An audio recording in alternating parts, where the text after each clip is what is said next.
Trump at the Chicago Economic Forum. And the head of Bloomberg News was talking to him and trying to query him about any number of things related to economics and Trump. And man, this is a skill. You know, I'm a good talker, I think. I'm an okay talker. But Trump is, you know, I'm tethered to facts. Like I'll even, you know, hiccup here and there, like making sure something is correct before I'll say it. Or I'll say, I'm not really sure about this, check this out, but as I recall, blah, blah, blah. Trump, he's amazing, man. He just steamrolls. He doesn't give an S whether something he says is accurate or not. He is pulling these facts right out of his rear, but he keeps on going. And so the interviewer can barely get a word in edgewise. And I mean, I'm talking about 6, 7, 8, 9 minutes Trump will go on. And the interviewer will try to get that question in, and he'll go, excuse me, and he'll keep on moving.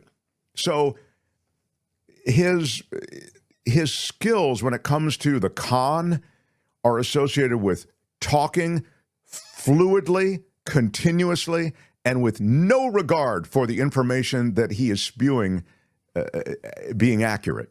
And his skill also, I would say, is in killing the clock. He gets credit for just being there, and he just keeps on going, and he pivots from topic to topic, and it's incredible. Believe me, when you actually watch it, and as most of you have, it's a level of insanity.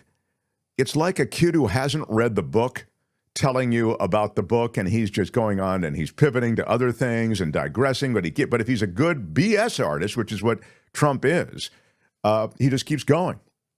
Yeah, the weave, he calls it. The weave is the good brand, and Trump is the king of branding.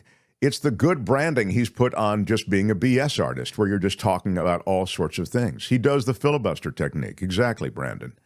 I should also mention, and we're going to play a little bit of the video, that the crowd was stocked with Trump supporters. He had a lot of support in the room.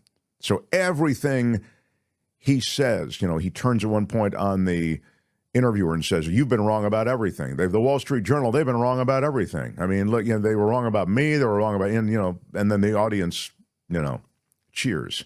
Trump with the Bloomberg editor-in-chief, John Micklethwaite. That last comment was about auto workers. He's trying to court the support of auto workers, and he just compared them to children. Yeah, he really did run on that auto thing for a weird moment because, as you say, he's trying to get these unions to support him. He's already, I think, demonstrated he's an anti-union guy. He celebrated Elon Musk for firing 7,000 workers who are looking to unionize, or even just talking about it. And Musk got rid of them, and he celebrated that in the conversation he had with Musk. And as you say, in this case, he talks about auto workers basically doing nothing, putting this stuff together that's really assembled overseas. So if you watch the whole thing, which I really did, I watched the lion's share of it, this guy has no conception of economics. It's amazing that he has passed himself off as a successful businessman. And I thought that while the Bloomberg guy seemed as though he was pressing him a bit, he actually let him off the hook. It wasn't as tough as it could be. And even so, Trump struggled. I mean, the tariff thing is completely ridiculous because of the level of the tariffs. There's another portion that we haven't played you. I think I referenced it yesterday in conversation with David K. Johnston. And it relates to the fact that if you start putting tariffs on all foreign goods to the levels that he's talking about, you begin essentially a trade war with the world. And even your allies are now on an adversarial footing with you from an economic standpoint. So, I mean, he was incoherent on questions of policy, questions of the deficit and debt. It was a remarkable thing. And he tried to bring Trump back, and it was, if you watch it, it really exposes Trump as clueless. Now, as I've said, and the reason I said it was to make this point, if you're not really looking at it and you're just kind of, from the standpoint of some sort of substantive evaluation, you're just sort of watching it, Trump sounds confident, you know?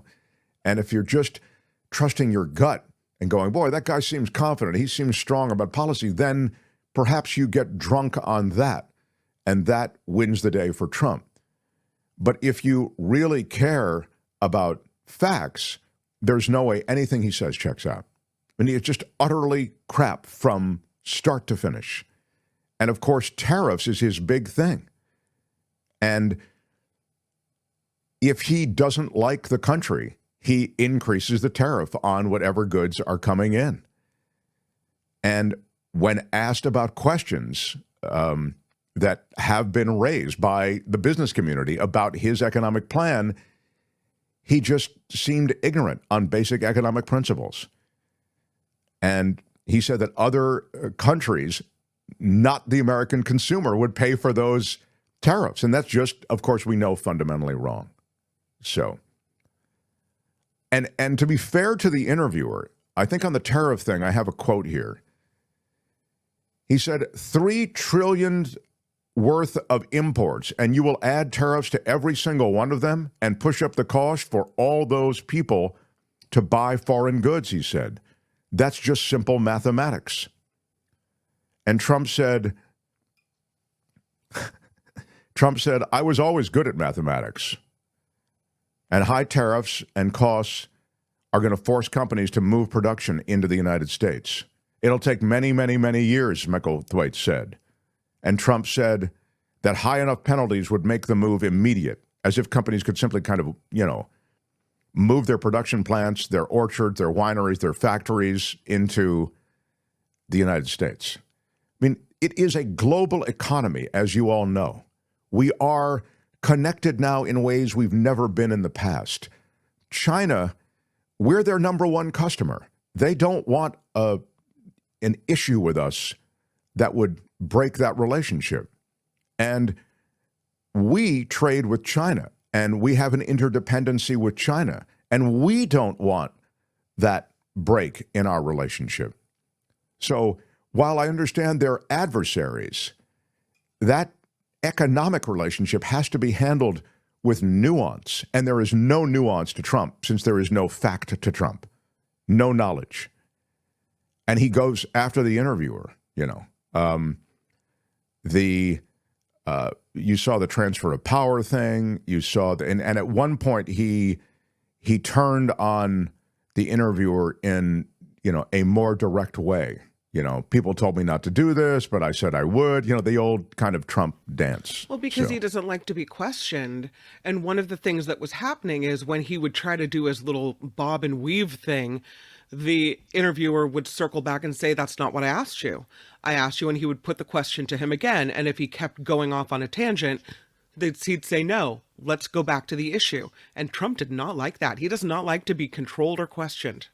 Well, he said the Wall Street Journal estimates that your economic proposals would raise the national debt by upward of $7 trillion. And Trump said, what does the Wall Street Journal know? They've been wrong about everything. And so have you, by the way. You've been wrong. And he crossed his arms and sat back in the seat. You've been wrong all your life on this stuff, Trump said. When asked about breaking up Google, Trump totally avoided giving straight answers. And he responded to the Google question by ranting about Virginia's voter rolls. The question is about Google, President Trump, the interviewer asked. Trump then went on a big thing about how Google's unfair to him, doesn't show users any positive stories about Trump. And on the deportation of 11 million undocumented workers and the impact on the American economy, as many undocumented migrants participate in the labor force, Trump immediately went to crime. It came out last week that 125,000 people, Trump said, are horrible criminals at the highest level. And he repeated the false claim of 13,000 undocumented migrants convicted of murder released into the country by the Biden administration. We've had the best numbers, but now we have the worst numbers. And here's the problem. We have some of the worst criminals in the world coming in. And so you can see, again, that wasn't a question about crime. It was about immigrants and the economy. This is an economic forum that he was speaking in front of.